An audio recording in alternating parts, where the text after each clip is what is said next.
317 GO ప్రకారం ఉద్యోగులు ఉపాధ్యాయుల తుది కేటాయింపులు వారం రోజుల్లో ప్రక్రియ పూర్తి. ఎస్సీ ఎస్టీ గురుకుల సొసైటీల నిర్ణయం. రాష్ట్రంలోని ఎస్సీ ఎస్టీ సంక్షేమ గురుకుల సొసైటీల పరిధిలో పనిచేస్తున్న ఉద్యోగులు ఉపాధ్యాయులకు 317 జీవో ప్రకారం తుది కేటాయింపులు పూర్తి చేయాలని ఆ సొసైటీలు నిర్ణయించాయి.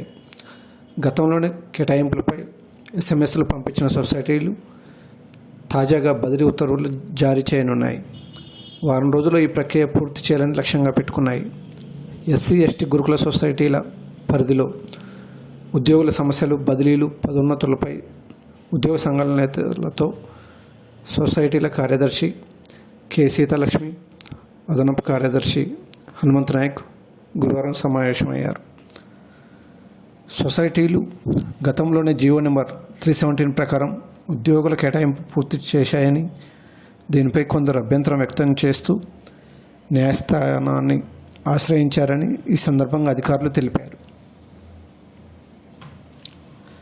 న్యాయస్థానం నుంచి ఆదేశాలు తెచ్చుకున్న ఉద్యోగులు ఉపాధ్యాయులకు మినహా మిగతా వారికి తుది కేటాయింపులు చేస్తామన్నారు. తుది కేటాయింపులు పూర్తయిన తర్వాత జీవో నెంబర్ 317 అమలు వల్ల ఎవరికైనా ఇబ్బందులు ఉంటే మంత్రివర్గ ఉపసంఘం వద్ద తమ అభ్యంతరాలు నమోదు చేయాలని సూచించారు. ప్రభుత్వ ఆదేశాలు వస్తేనే బదిలీలు.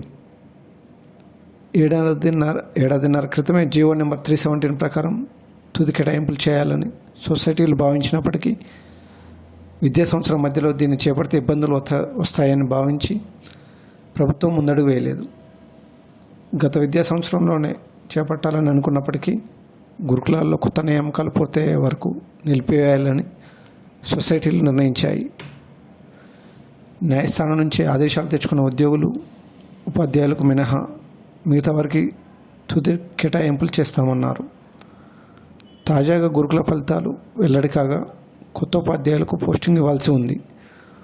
ఉపాధ్యాయుల బదిలీలు, పదోన్నతులపై నిర్ణయం తీసుకోవాలని గురువారం జరిగిన సమావేశంలో ఉద్యోగ సంఘాల నేతలు డిమాండ్ చేశారు. బదిలీలపై ప్రభుత్వం నుంచి విధి విధానాలు వస్తే నిర్ణయం తీసుకుంటామని కార్యదర్శి సీతాలక్ష్మి స్పష్టం చేశారు.